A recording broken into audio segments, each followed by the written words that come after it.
Hello, and welcome to Proving God, where we will talk about God's existence philosophically and then prove his existence with science. The first few episodes of this show will simply be talk, where I will go through some basic ideas to preface the developed arguments later to come. As a result, the points made here flow naturally and aren't designed to make an argument, but rather to educate before moving on to the deeper arguments. So let's begin. Many, if not most people, even many of those who believe in God, believe that science and God are not reconcilable. They tend to fight for either side with the atheists and the believers, refuting the science or the concepts surrounding God respectively.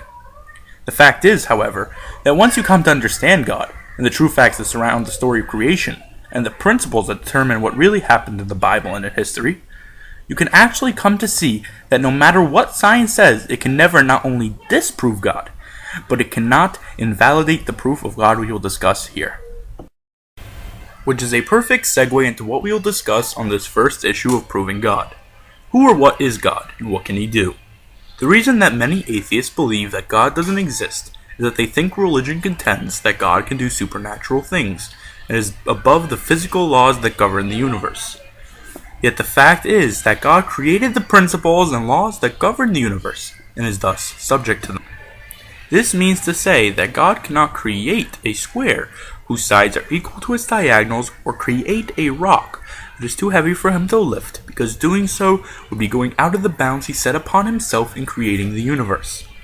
God cannot cause the sun to move backwards, or the earth to rotate in 12 hours rather than 24. He just cannot do the impossible because he is God. God isn't a hypocrite. He doesn't establish rules and then not follow them. Although God is not physical and thus has no form, when working in the physical world, he is still bound by the rules of physicality. We will discuss more about this on the next episode, and we'll leave this idea of physical versus spiritual to rest for now. This probably has many of you thinking about the miracles that occurred in the Bible as supernatural phenomena, which would disprove what I just said. But interestingly, we can prove that God never bent the rules of the universe in bringing those miracles about. He manipulated nature to act in its own course. In fact, there was a famous documentary which focused on the Exodus and how science could explain every plague that happened. I don't remember the name now, but I'll post it in the comment section below.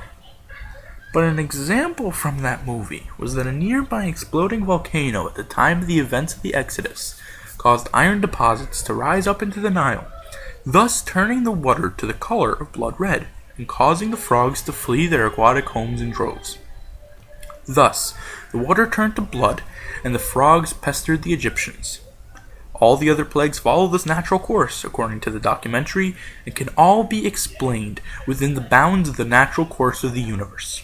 God simply took natural events and made them happen at the right time during the Exodus, a rather common theme among all miracles that God performed in the Old Testament.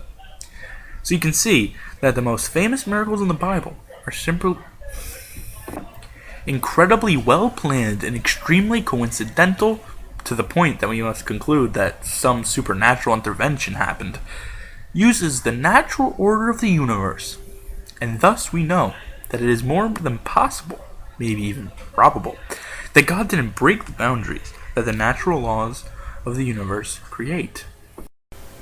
This notion of a God bound by natural laws also happens to be reflected in the modern creationist argument about the Big Bang.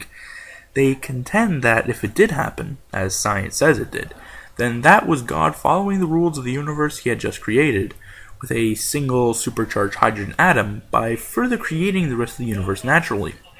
God, once again, or rather for the first time, manipulated the rules of the universe to create it.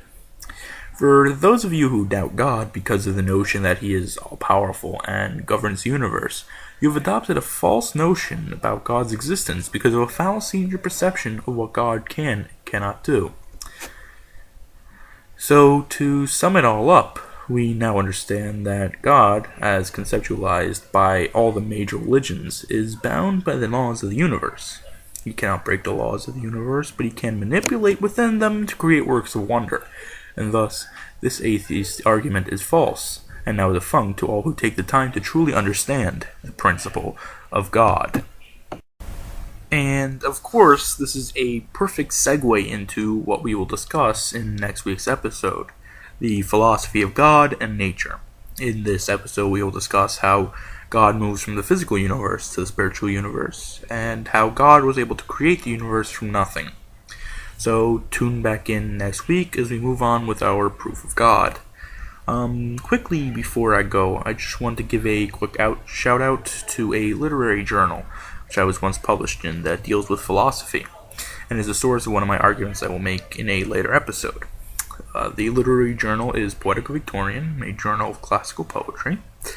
If you are interested in truly beautiful poetry and the styles of the greatest poets of all time and deep philosophies, check out this journal. There will be a link to their website and Facebook page in the description. Thank you, and have a good weekend.